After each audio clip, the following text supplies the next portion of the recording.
तो गाइस नमस्कार। तो जैसे कि आज है 16 फरवरी यानी कि आज बसंत पंचमी है। तो सबसे पहले तो आप सभी को मेरे तरफ से बसंत पंचमी को ढेर सारी हार्दिक शुभकामनाएं। तो जैसे कि आज के इस वीडियो में बताएंगे कि जो इंडियन नेवी ने एक बहुत बड़ी अपडेट दी है। तो जैसे कि इंडियन नेवी ट्रेडमैन भर्ती 2021। तो इंडियन नेवी ट्रेडमैन भर्ती के लिए एक फाइनल नोटिफिकेशन जारी कर दिया, जिसमें कि आपको फॉर्म फिल होने का डेट भी जारी कर दिया और अभी एग्जाम होने का तो इसमें डेट नहीं जारी किया, लेकिन ये सब उसके बाद जो final notification exam form fill होने का सब क्लियर कर दिया। तो अगर इस फॉर्म फिल करने के जो एजुकेशनल क्वालिफिकेशन रहेगा वो रहेगा 10th पास के साथ आपको ITI पास भी होना अनिवार्य है। तो जो स्टूडेंट अगर 10th पास करके ITI पास है तो वो स्टूडेंट एक बार इस फॉर्म को जरूर फिल करेंगे। और जो स्टूडेंट अगर अभी भी भटक रहे हैं ITI पास करके, तो वो स्टूडेंट इस फॉर्म के लिए जरूर एक बार ट्राई करेंगे और इस फॉर्म को जरूर फिल करें। तो इसमें जो एज लिमिट रहेगा वो रहेगा 18 से 25 ईयर, और जो एजुकेशनल क्वालिफिकेशन होगा 10th पास होना चाहिए, उसके साथ ITI भी पास अनिवार्य है। तो जो इंडियन नेवी की तरफ से ऑफिशियल नोटिफिकेशन जारी हुआ है, तो हम आपको अभी दिखाते हैं ले चल के पीसी स्क्रीन पर कि उस नोटिफिकेशन में क्या क्या लिखा है। उसी नोटिफिकेशन में आपको सब क्लियर हो जाएगा कि उसमें आपको वर्किंग व्यू क्या होगा एंड जॉब प्रोफाइल, और इसका सिलेबस क्या रहेगा और इसका एप्लीकेशन फी कितना रहता है, सब उसी सिलेबस में आपको क्लियर हो जाएगा। तो ऐसे ही वीडियो देखने के लिए तो चलिए हम आपको ले चलते हैं। तो सो गाइस, ऐसे ही वीडियो देखने के लिए आप इस चैनल को सब्सक्राइब कर लें और अपने दोस्तों में जो दोस्त ITI कंप्लीट किए हैं 10th के साथ, तो उस दोस्तों में शेयर करना ना भूले। तो चलिए ले चलते हैं अब आपको इसी स्क्रीन पर। सब जो इस PDF का लिंक होगा हम आपको डिस्क्रिप्शन में दे देंगे। वो आप PDF पूरी तरह से अपने फाइनली एक बार फिर से आप प्रिपरेशन कर सकते हैं। और जो इसमें सिलेबस रहेगा वो अभी से ही आप प्रिपरेशन स्टार्ट कर दें। तो चलिए मैं अब ले चलता हूँ इस फॉर्म के लिए क्या क्या एलिजिबल है। तो सबसे पहले जो इंडियन नेवी ट्रेडमैन का वैकेंसी है, जो डिस्ट्रीब्यूशन ऑफ वैकेंसी की बात करें तो हर यानी कि दिशा वाइज इसमें वैकेंसी है। जैसे कि ईस्टर्न नोबल कमांड में बात करें तो लगभग 710 पोस्टेड है, और वेस्टर्न नोबल कमांड में बात करें तो 324 पोस्ट है, और साउथर्न नोबल कमांड में बात करें तो 125 पोस्ट टोटल मिला करके। इसमें पोस्ट की बात करें तो लगभग 1159 शायद पोस्ट होगा। तो आप ये तो चलिए हम इस फॉर्म को हम शॉर्ट में बता देते हैं। अगर पूरे बारीकी तरह से बताएंगे तो बहुत वीडियो लंबा हो जाएगा, तो हम इसमें फॉर्म को हम शॉर्ट बता दें। इसमें क्या क्या एलिजिबल रहेगा, जैसे कि कैंडिडेट को क्या क्वालिफिकेशन एंड और उसके बाद इसके लिए क्या एप्लीकेशन फी होगा, एंड इसके लिए क्या सब्जेक्ट रहेगा, कौन कौन सा हमको सब्जेक्ट पढ़ना पड़ेगा, हम इसमें बताते हैं। तो आप ये सब जो है आप डिक्लेरेशन फॉर्म है जो आप फाइनली अपना लोड करके पूरा क्लियरली पढ़ लीजिएगा। तो इसमें जो सबसे पहले एज का बात करते हैं तो बिटवीन 18 एंड 25 ईयर, तो जो आपका जो एज होना चाहिए 18 से 25 ईयर होना चाहिए। और इसमें क्वालिफिकेशन यानी कि 10th standard pass from education board institution and certificate from education industrial training institute, यानी कि आपको 10th के साथ साथ ITI पास भी होना जरूरी है। और इसमें बात करते हैं तो नेचर ऑफ ड्यूटीज यानी कि जॉब प्रोफाइल के बाद बात करते हैं। तो जो आपका जो इसमें वर्किंग टाइप होगा वो लगभग मिलाकर बात कर तो 10 से 12 यानी कि 12 से 13 प्रकार के इसमें आपको वर्किंग भी रहेगा, जिसमें से आपको अगर सिलेक्शन होता है तो इसमें से आपको एक पोस्ट मिलेगा, जैसे कि working promotion, working protection and maintenance, shop, ship and submarine, जैसे कि जहाज एंड शिप एंड सबमरीन होता है, उस पर आपको काम करने के लिए मिल सकते हैं। सेकेंड बात करते हैं general cleanliness and upkeep of section unit, यानी कि बात करते हैं general cleanliness up to section unit. आपको थर्ड में बात करते हो caring of the file and other paper within the office, यानी कि जो आप एक ऑफिस में आपको कोई डॉक्यूमेंट का केयर यानी कि डॉक्यूमेंट वेरिफिकेशन करने के लिए भी मिल सकता है।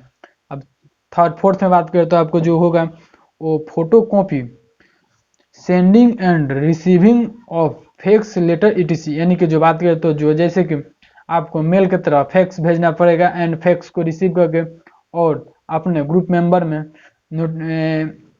नोटिफिकेशन देना होगा कि ये सब मैसेज आया हुआ है। और बात करते हैं आगे तो other non clearly work the section unit, यानी कि जो आपको एक यूनिट दिया जाएगा कोई भी सेक्शन में वर्क करने के लिए। और आगे बात करते हो आपको जो एफ में रहेगा वो असिस्टेंट क्या है, office assistant work, office work like dairy dispatch and including on computer, यानी कि जो हो सकता है आपको इसमें एक कंप्यूटर दे ऑपरेट करने के लिए भी दिया जा सकता है, उसके लिए आपको ट्रेनिंग दिया जाएगा ज्वाइनिंग करने के बाद। तो ये सब आप बारीकी से पढ़ लीजिएंगे। तो हम आगे आपको इसमें क्या क्या अनिवार्य है हम दिखाते हैं आपको। यहाँ पे नोट में क्या बोल रहा है, द एबव इलिजिस्ट due to and only in inclusive and not extremely section department of the Indian Navy and may or listed due to organized performance by the personnel and this level, यानी कि जो आपका जैसे ही आपको इसमें job करने के बाद जैसा परफॉर्मेंस रहेगा हो सकता है तो इसमें प्रमोशन भी होगा। आपका जो यहाँ पे लिख रहा है performed by the personal level this level, यानी कि जो आपको पर्सनल उसमें आपको आगे भी प्रमोशन हो सकता है आपको परफॉर्मेंस के अनुसार, अच्छा परफॉर्मेंस। एज रिलेक्शन की बात करें तो एज रिलेक्शन के बाद यानी कि एज रिलेक्शन की बात करें तो एससी और एसटी कैंडिडेट के लिए जो एज का छूट अपर लिमिट होगा वो होगा 5 ईयर का, और ओबीसी कैंडिडेट के लिए 3 साल का कैंडिडेट छूट मिलेगा। पीडब्ल्यूबीडीएस में जो आता है स्टूडेंट वो यूआर 10 ईयर एंड ओबीसी के 13 साल और एससी एसटी को 15 साल, यानी कि अब और ईएसएम प्राइड और ministry of service of 3 year. अब आगे बात करें एज रिडक्शन के बस, यानी कि जो एज रिडक्शन में नोट में क्या बोला, जैसे कि age reduction for any eligible category will be as per extant rule issue by the government of India from time to, यानी कि जो आपका एज रिलेक्शन का हो सकता है डेट तो उसमें आपको टाइम टू टाइम छूट दिया जाएगा। अब बात करते हैं एग्जाम फी की, तो कैंडिडेट एक्सपर्ट यानी कि SC ST PWDs ex serviceman and women candidate will be expended from payment of fee, यानी कि जो SC ST PWDs ex serviceman and women candidate के लिए इसमें जो फी रहेगा वो फी नहीं लिया जाएगा। और बाकी बात करते हैं R E requested fee and 205 रुपये, यानी कि जो और जैसे कि और जनरल ओबीसी कैंडिडेट के लिए आपको 205 रुपये का फी पे करना पड़ेगा। अगर जैसे कि और इसमें जो फी पे करने का क्राइटेरिया होगा वो ऑनलाइन पे करना पड़ेगा, नॉट अलाउ इन द चलान, यानी कि आपको ऑफलाइन पे करने के लिए नहीं अलाउ करें। Admit card will be issue examination only for their candidate which have successful paid, यानी कि एडमिट कार्ड उसी कैंडिडेट का अलाउ किया यानी कि इशू किया जाएगा जो स्टूडेंट का पेमेंट सक्सेसफुल हो गया होगा, यानी कि आप फॉर्म फिल करने वक्त ये ध्यान दें कि आपका पेमेंट सक्सेसफुल हो रहा है या नहीं। अगर नहीं हो रहा है तो यहाँ पे नोट में भी लिख दिया कि जो स्टूडेंट का अगर फॉर्म फिल करने वक्त अगर पेमेंट सक्सेसफुल नहीं हो रहा है उस कैंडिडेट का पैसा कट जाए तो उस पैसे को 7 वर्किंग डेज ऑफ, यहाँ पे देखिए लिखा है 7 working days of refund money और योर अकाउंट, यानी कि जो जिस अकाउंट से आपको पैसा कटा हुआ था उस अकाउंट में 7 दिन के बाद, यानी कि 7 दिन में हो सकता है कि आपको पैसा वापस आ जाए और फिर पैसा पे कर सकते हैं। नहीं तो आपका अगर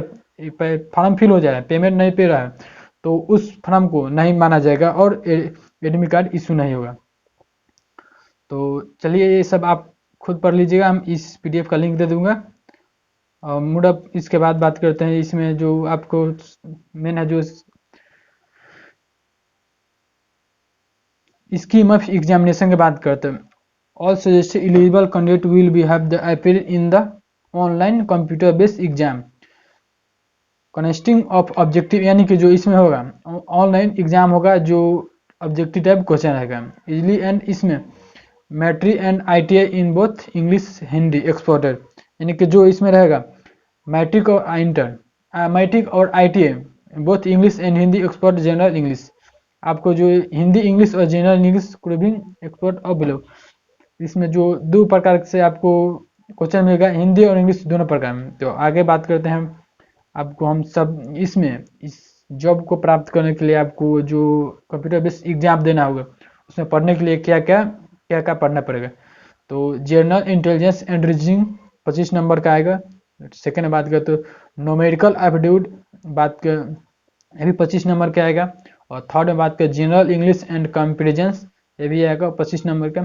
थर्ड फोर्थ में बात करें तो जनरल अवेयरनेस आएगा, ये भी 25 नंबर का। टोटल मिलाकर के 100 नंबर का आपको प्रश्न मिलेगा। और इसमें जो टाइमिंग अभी तक तो इस नोटिफिकेशन में नहीं दिया है कि जो एग्जामिनेशन इस हल करने के लिए जो टाइमिंग हुआ उसमें कितना टाइमिंग रहेगा। तो देखिए हम जैसे ही अगर इस इंडियन नेवी की तरफ से कोई भी नोटिफिकेशन आता है तो हम बताते हैं आपको। और इसमें जो सिलेबस होगा ऑल द सिलेबस फ्लो, यानी कि जो हम आपको नेक्स्ट वीडियो में टॉप पूरा फाइनली सिलेबस एक लेकर के आएंगे कि इसमें आपको इस फॉर्म के और एग्ज़ाम क्रैक करने के लिए कौन कौन से टॉपिक पढ़ना पड़ेगा। तो आपको और एक लास्ट बता दें हमको कि जो इस फॉर्म का जो फिल होने का ओपनिंग डेट होगा वो होगा 22 फरवरी 2021 सुबह 10 बजे से स्टार्ट होगा जो रजिस्ट्रेशन का। और जो रजिस्ट्रेशन क्लोजिंग का डेट होगा वो 7 मार्च 2021, यानी कि जो 22 तारीख से स्टार्ट होगा और 7 तारीख तक आपको ये चलेगा, फिल होगा। तो आप एक बार आप अगर भरना चाहते हैं तो शुरू में ही भर दें, क्योंकि अगर पेमेंट फंस रहा है तो फिर 7 डेज में आप पेमेंट कर सकते हैं, नहीं तो आप लास्ट में भरते हैं तो आपका पेमेंट सक्सेसफुल नहीं होगा और एडमिट कार्ड जारी नहीं होगा। तो ये जो है जो बाकी सब बच रहा है वो आप PDF का लिंक दे देंगे, आप खुद से ही पूरा फाइनली बड़े की तरह से भर लीजिएगा। और जो